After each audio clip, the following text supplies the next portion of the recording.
Thank you for joining me on my serialized podcast, 9 Lives.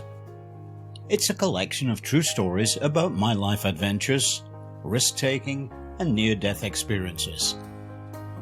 9 Lives covers a timeline of 40 years, from 1960 up to the year 2000.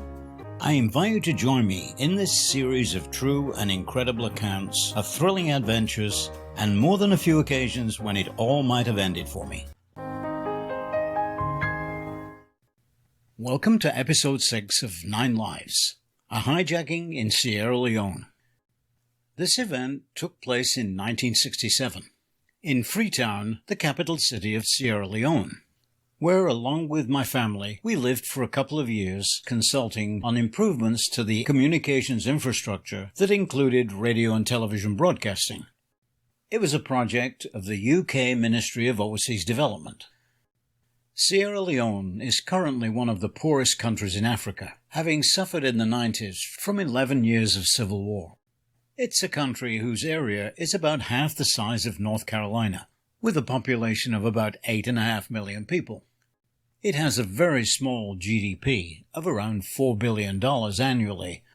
However, during the 60s and the time that we were there, the economy was relatively strong, largely due to the export of diamonds. Today, it's largely an agrarian economy, with 80% of the gross domestic product being farm-related. However, Sierra Leone is rich in minerals, and particularly diamonds, and mining still forms a base for the economy.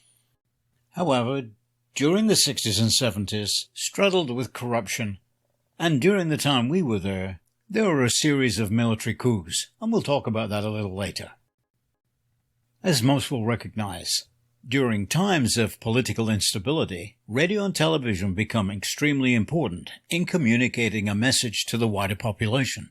I became unwillingly entangled in this situation. My role was really as an advisor, and not to get entangled with the day-to-day operation of the broadcasting organization. However, during each subsequent coup, I was called upon to ensure that the radio and television broadcasting operations were intact and available to whichever officials of the new government needed it. Shortly after arriving in Sierra Leone and taking up my position, the government provided us with a very nice house in an area called Hill Station, which is about 3 miles from the city center of Freetown. Our 2 older children attended a local school run mainly to accommodate children in the diplomatic service and children of officers in the Sierra Leone military. It was close to our home in Hill Station. My daily routine started with breakfast and listening to Sierra Leone radio to catch up on local events and the BBC News from England, after which I would head down to the embassy, check in, then head to the studios of Sierra Leone Radio and Television and the Ministry of Communications to see if help was needed in any area. It soon became very routine, with trips to the beach to enjoy the beautiful beaches of Sierra Leone, and in the evening to attend various functions at the embassies around town. On one particular morning, my wife woke me up and said, "Did you hear the noise last night?" I said no, because I sleep soundly. She said there was a lot of shooting last night. Maybe there was some robbery going on in the neighborhood. I said sure, and turned on the radio, which was not the news, but it was playing military music. And I said, I bet there was a coup last night. And yes, there was. After 5 or 10 minutes, an announcer stepped in. He had become a friend of mine. He had been born in Sierra Leone, but educated in England, and had a cultured British accent. He announced that there had been a coup that night and that no one should come to town, but that everything would be back to normal within a day or 2, and then announced the new self-appointed president of Sierra Leone, who gave a long speech about why the coup had occurred and how everyone should feel safe now that the previously corrupt government had been displaced. On completing the speech, he handed it back to my friend, who simply said, "And now we'll return to our normal broadcasting." He was a DJ, and the first record he put on was The Beatles' Help. I saw him later that day and I said, "That was a brave one," and he simply shrugged his shoulders and smiled.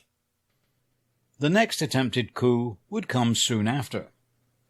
On the 18th of April 1968, Although it might have been a surprise to the general population, it was no surprise to me. Late in the afternoon of April the 17th, following a short visit to the Ministry of Communications, I headed back to the studios. And there in my office on the desk was a brown envelope with my name on it, stamped confidential. Opening it, there were two contents. One a card, and the other a round sticker, the kind that you find in England to prove that your car is registered, and it's usually placed at the bottom of the windshield in one corner.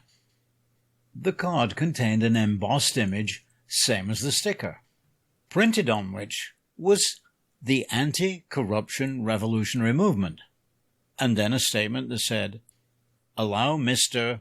Blank," obviously my name, "to pass." The same was repeated on the round sticker. I pocketed the envelope, got in the car, and went home for dinner. Not wishing to alarm anyone, I waited until the kids had gone to bed, and then opened the brown envelope and showed my wife. I said, "It looks like we're going to be in trouble again. But why were they sending out an advance notice that there was going to be a coup? There was no indication of when the coup would take place." That would be answered very shortly that evening. Shortly after dinner, around 10 p.m., I answered a knock at the door. Standing there were 6 army personnel, toting weapons and with a Land Rover sitting outside with the engine running. They were polite enough, but said they'd been sent by the ACRM, the Anti-Corruption Revolutionary Movement. They said the coup had started, and they needed to have the radio and television transmitters on the air immediately, as someone had deliberately shut them down. I was unafraid. I knew the Sierra Leoneans very well. 4 of the 6 went with me to each transmitter and to the studios in town. 2 remained behind, saying they were there to protect our family. I returned home with my gun-toting colleagues at around 2 a.m. to find everything was fine at home. The kids were in bed. I thanked the 2 army personnel who'd stayed at the house to guard our family, and found out from my wife that she'd entertain them with tea and biscuits. That was the end of a very strange day. We hit the sack and waited to turn on the radio the following morning. It was pretty much a repeat of the broadcast following the previous coup, without my DJ and announcer friend hitting the airwaves with the Beatles. It was, in fact, a fairly peaceful turnover of power. I went to the studios the following day, and it was as though nothing had ever happened. Nobody talked much about the new government, which was never democratically elected and became a dictatorship, ruling the country for the next 24 years. We never did experience another coup for the rest of the time that we were there in Sierra Leone. The country did, however, experience a wave of crime, particularly robbings and hijackings of expatriate staff who were heading up foreign companies operating in the vicinity of Freetown. And unfortunately, I was not going to escape that. Here's what happened late one night following an event in Freetown. It was late November 1968. The rainy season had ended, and people were starting to have parties outdoors. My wife and I were invited to such an event held at the Paramount Hotel, the premier hotel in Freetown. It was again nice to be able to sit out and not be rained out. The dinner lasted several hours, including entertainment. We left around 10:30 in the evening, and we wended our way up the narrow road to Hill Station, which is about 700 feet above Freetown. We had travelled this road regularly, without any incident. We arrived and found everything in order at home. When attending social events, which was part of the job, we hired the services of a young Sierra Leonean lady to stay with the children until we returned. She was great. Her name was Juliet. The kids loved her. Sometimes she would stay overnight, and I'd run her back home in the early morning when I went to the studios. On this evening, she needed to go back to town for an early morning doctor's appointment. The time was now about 11 p.m., so we piled in the car to head back down the windy road to Freetown. It was not a totally dark night, as there was a full moon, which certainly made it easier to navigate the narrow road down to Freetown, a journey of about 2 miles. Along the road were several bridges, the first of which was about 1/3 of a mile from our home. As we approached this first bridge, I noticed that there was a large boulder blocking our path. It seemed to have rolled down the hillside onto the bridge. At least, that was my first conclusion, and I realized that we were not going to make it down to Freetown that night. As the road was too narrow, I couldn't do a turnaround, and realized that I would have to back the car all the way up the 1/3 of a mile to get back to Hill Station. And that's when things got really bad. A number of people appeared out of the bushes wielding machetes, a broad-bladed implement used by many in Africa, in agriculture, and cutting down bushes. This was a life-threatening situation. Juliet started to scream. I immediately threw the car into reverse and started to back up the hill, not realizing that one of the machete-wielding people was at the back of the car. I felt a thump, so I must have hit him. The others were starting to attack at the front. I continued to accelerate in reverse, not even considering that I might have run over the one at the back. By this time, one of the machete-wielding guys was on the front of the car, and about to smash the windshield. Juliet continued to scream like I'd never heard before. The car was now accelerating up the hill, and the guy on the front slipped off the hood onto the road. By this time, I was gaining distance between me and the attackers.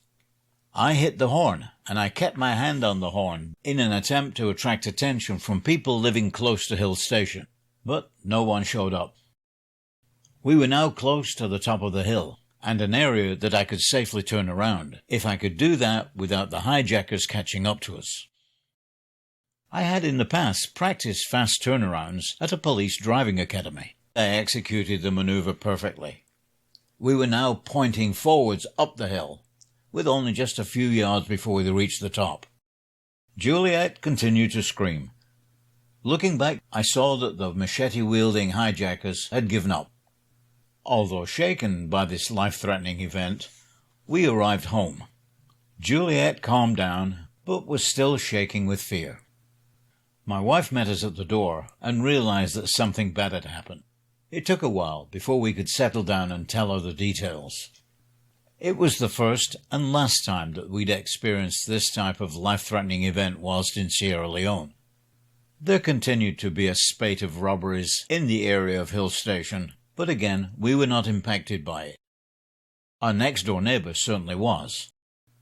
The house burglars were pretty precise.